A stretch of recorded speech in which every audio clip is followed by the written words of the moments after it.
Le Canadien qui gagne en prolongation sur un but, vous l'aurez deviné, bien évidemment, c'était attendu. Jake Evans. Quel but en prolongation de Jake Evans, qui s'est pris pour je ne sais qui. Je pense qu'il s'est pris pour Suzuki ou Caulfield aujourd'hui. Mais il va d'une feinte. Très belle feinte de Jake. Puis il marque un gros but, grosse victoire pour le Canadien parce que vu les derniers matchs, tu as 2 défaites de suite. Tu pouvais pas te permettre d'avoir une troisième défaite de suite. C'est 2 points au classement qui vont t'aider. C'était un match pas crucial, j'ai envie de dire. Il te reste quand même 29 games. Mais c'est un match très très important qu'on a gagné aujourd'hui et ça fait du bien. Donc Jake Evans qui nous donne les 2 points, mais pour moi, il ne mérite tout de même pas la première étoile.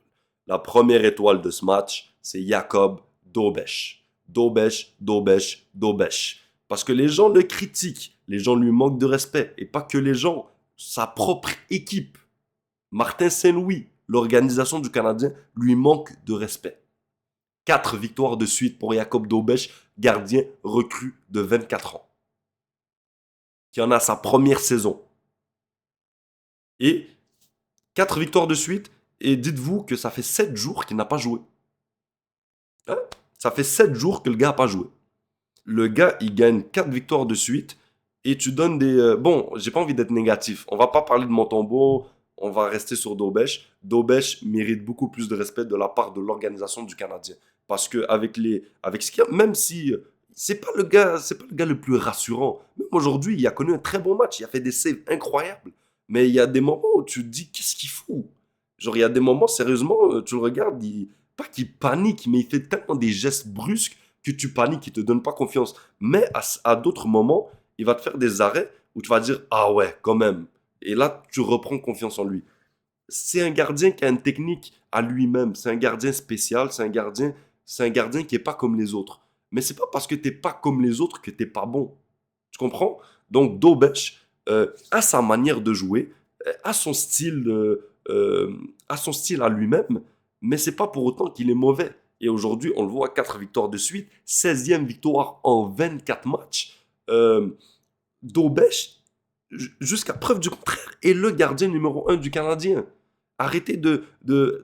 Là, il reste quoi, 29 matchs. On peut plus se dire, vas-y, on veut redonner confiance à Montembeault. Non, on y va avec le meilleur. Le meilleur, c'est Dobeš. Et depuis le début de saison, c'est Dobeš le meilleur. Malgré ça, on essaie toujours de redonner des matchs à Montembeault. Donner des 2 matchs, 3 matchs de suite à Montembeault.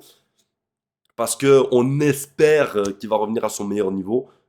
Moi, je vous le dis, Dobeš en a gaulé toute une aujourd'hui. Et si c'est pas de lui, on ne gagne pas aujourd'hui. Rappelez-vous, tu vois, vous voyez les 3 désavantages numériques de suite. Regardez toutes les arrêts que Dobeš a faites. Si c'est pas de lui, on ne gagne pas, on ressort pas avec les 2 points aujourd'hui. On ressort même pas avec 1 point. Il a fait des arrêts exceptionnels. Des arrêts d'un vrai gardien de but numéro 1. Je vous dis pas que c'est un gardien numéro 1, mais il a fait des vrais arrêts aujourd'hui. Et j'espère que le Canadien va lui montrer beaucoup, beaucoup plus de respect. Il va lui donner des 2 matchs, 3 matchs de suite. Même si on a remarqué que quand Dobeš a beaucoup de matchs puis qu'il joue beaucoup de matchs de suite, il a tendance comment ça s'appelle, son niveau a tendance à régresser. Mais c'est normal, c'est un jeune gardien. Mais voilà. Je trouve quand même que le Canadien doit lui donner plus de respect. Cole Caulfield qui marque dans un 6e match de suite. En fait, il en marque 2, mais il y a un but qui est annulé sur un hors-jeu. Quand j'entends un challenge sur un hors-jeu, je sais automatiquement que c'est mort. Je sais automatiquement que le but est annulé. Parce que les équipes maintenant, ils ont tellement d'analystes, pas d'analystes, d'analystes, right? En tout cas, ils ont des gens qui analysent toutes les actions. Puis quand il y a un hors-jeu, c'est extrêmement rare, pour pas dire genre jamais. Ils se trompent jamais. Parce qu'ils regardent les caméras, ils regardent 3, 4, 5 reprises. Ils ont toutes les reprises, pas comme nous. Nous, on n'a pas toutes les reprises. Eux, ils ont toutes les angles. Euh, donc voilà, il n'y a même pas de suspense. Dès que c'est hors-jeu, vous savez que le challenge il est bon pour l'équipe adverse. Donc moi, ça me faisait chier, mais bon, c'est les règles. Et mais Caulfield te marque un autre but très, très important. Parce que même quand. En fait, Caulfield, il marque beaucoup, mais les buts qu'il marque, c'est pas des buts dans le vent. C'est des buts très importants. C'est pas pour rien qu'on l'appelle Clutch Caulfield, parce que c'est un gars qui marque des buts importants. C'est un gars qui marque beaucoup de buts gagnants, que ce soit en prolongation, même pas forcément en prolongation, mais oui, c'est vrai qu'il est spécialiste en prolongation à 3 contre 3. Mais oui, but très important encore aujourd'hui qui t'égalise, c'est le but du 1-1 si je me trompe pas. Et ouais, vraiment une séquence incroyable. Caulfield, de toute façon, les buteurs, c'est comme ça. Les buteurs, des fois, ils vont avoir des léthargies où pendant 6 7 8 matchs, ils vont pas marquer. Et là, à l'inverse, je connais pas exactement sur ces 6 derniers matchs, je pense qu'il a marqué 9 ou 10 buts. Mais oui, c'est une séquence d'un buteur, d'un sniper comme Caulfield. Donc voilà, dans l'ensemble, c'était un match quand même serré. C'est un match où je trouve quand même qu'il y avait beaucoup de manque d'exécution de la part des Golden Knights parce qu'il y avait beaucoup de 2 contre un puis qu'ils n'arrivaient pas forcément à concrétiser sur leur action. C'est un match qui s'est c'est un match qui s'est déroulé extrêmement vite. Il n'y a pas eu beaucoup d'arrêt de jeu. Il n'y a pas eu beaucoup de temps de pause. Vraiment, c'est un match qui est vraiment, vraiment allé vite, je trouve, personnellement. Et voilà, c'est un match qui a été cool à regarder, mais il ne s'est pas passé énormément de chances, de choses, je veux dire. Il n'y a pas eu énormément de chances de marquer. Mais c'était un bon match que le Canadien a gagné, que le Canadien a su gagner parce que ce genre de match l'année passée, on aurait pu le perdre. Mais cette année, tu vois quand même que l'équipe a quand même plus d'expérience. Et voilà, c'est une jeune équipe qui apprend de ses erreurs. Et aujourd'hui, j'ai bien aimé le match que le Canadien a joué, même si je trouve qu'on a accordé beaucoup d'occasions franches de marquer. Et comme je vous l'ai dit, si c'est pas de Dobel, je pense sincèrement qu'on ne ressort même pas avec un point. Aussi, j'avais oublié de parler de ça, le trio de Kapanen, Demidov et Slavkovski. Bon, Demidov, Slavkovski, ils sont toujours à leur niveau. Demidov, même s'il n'obtient pas de points récemment, Demidov joue de l'excellent hockey, se procure des occasions pour ses compagnons de trio.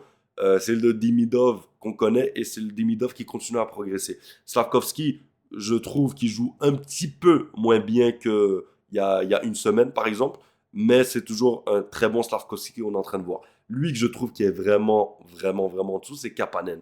J'ai l'impression que Kapanen commence à s'épuiser. Vous connaissez mon opinion, je ne vais pas revenir sur ça. Mais je pense qu'il commence à s'épuiser. Après, c'est normal, il n'a jamais eu l'habitude de jouer autant de matchs en peu de temps. Donc c'est normal pour Kapanen, j'espère qu'il va quand même retrouver son niveau. Je pense que la pause de 3 semaines va lui faire un énorme bien, que ce soit pour lui, pour Demidov, pour non, Slavkovski n'aura pas cette pause-là, mais pour Demidov aussi qui est une recrue. Donc ça va leur donner une bonne pause. Puis je pense qu'après, surtout pour Kapanen, il va revenir à un bon niveau, j'espère. Et le deuxième trio va continuer à bien jouer, même si en vrai, le deuxième trio a bien joué. C'est juste que Kapanen ne joue pas comme le Kapanen d'il y a une semaine. Vous comprenez ce que je veux dire? Et vous le voyez. Depuis 3 4 matchs, Kapanen, c'est pas le top, top, top, top. Donc voilà, c'est tout ce que j'avais à dire. Je pense que j'ai fait l'ensemble des sujets que je voulais aborder aujourd'hui. Belle victoire du Canadien, victoire très importante au classement. Et je pense qu'on est toujours équipe repêchée, la première équipe repêchée, parce que les Sabres ont gagné encore une fois aujourd'hui. Je pense, en tout cas la dernière fois que j'ai vu le score de Buffalo, ils gagnaient par 1 ou par 2 buts. Mais voilà, c'est pas grave. Nous, on se concentre pas sur les autres équipes, on se concentre sur notre équipe. On accumule des points. Et voilà, on veut faire les séries, que ce soit comme première équipe repêchée, comme deuxième équipe repêchée ou comme troisième ou deuxième de la division. Nous, on veut faire les séries et c'est le plus important. Donc c'était tout, c'était le MNS. Peace.